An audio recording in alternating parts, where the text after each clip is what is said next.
Have you ever felt like the world is against you? Meet John. John is your everyday guy, living an everyday life, working an everyday job. He's stuck in a 9-to-5 routine, shackled by the monotony of his desk job. The most thrilling part of his day?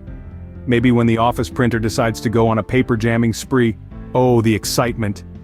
John is a testament to the saying, "Not all who wander are lost," except he's not wandering in some picturesque forest. He's wandering in the labyrinth of his life. A labyrinth of spreadsheets and quarterly reports. He's not lost, but he's definitely not fulfilled. He yearns for more, for something beyond the humdrum of his daily life.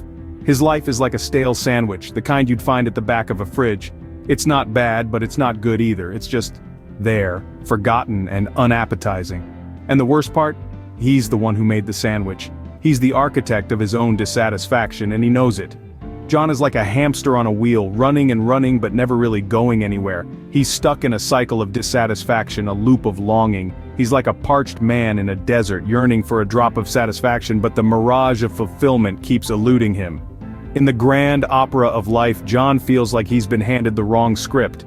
He's playing a part that doesn't quite fit, singing a tune that's off-key. His life feels like a joke, and he's the unwilling punchline. Every day he wakes up and puts on his tie like a noose, tightening the knot of dissatisfaction around his life.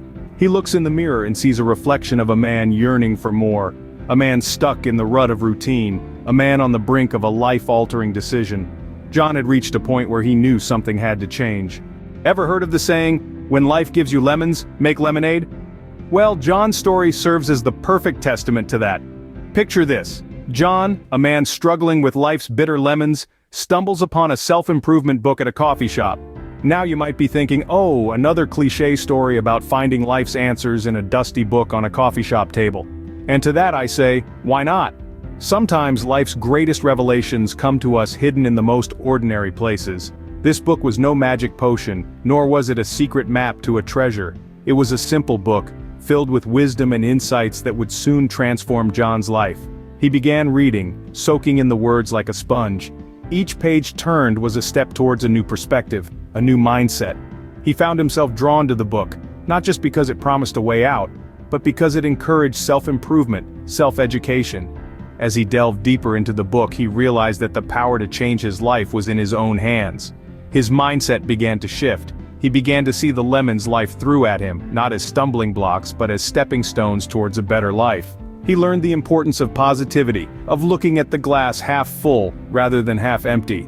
And during this time, he discovered the power of laughter. He realized that yes, life can be tough, but it's also absurdly funny.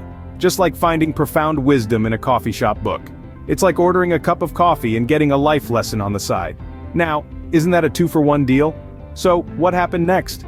John, with a new mindset, a newfound thirst for knowledge, and a sense of humor to boot, decided to take control. He started to see the lemons life gave him differently. He no longer saw them as bitter fruits of fate, but as opportunities to make something refreshing, something better. And so, John decided to make his own lemonade. What if I told you, the biggest obstacle in your path is you? Let's take a look at John. John, like many of us, was stuck in the rut of life, but he decided to change. He began applying the principles he'd learned, the ones we've talked about in the previous scenes. Now imagine John facing his first obstacle, a mountain of work. He could have thrown up his hands in defeat, but instead he chose to embrace the challenge. He broke down the mountain into manageable pieces, tackled each one, and soon enough, the mountain was no more than a molehill. And then, there were the naysayers. You know, those people who always have a reason why something won't work. They were like annoying mosquitoes buzzing around John's ear. But John, he was like the world's greatest tennis player, swatting away their negativity with the racket of positivity. But let's not forget the setbacks. They were like unexpected rain showers on John's parade. But instead of running for cover, John danced in the rain, using each setback as a stepping stone to reach new heights. And let's not get started on the self-doubt. It was like an annoying roommate who wouldn't pay rent, always lurking in the back of John's mind. But John learned to evict that self-doubt, replacing it with self-belief. So what happened as John applied these principles? His life started to change.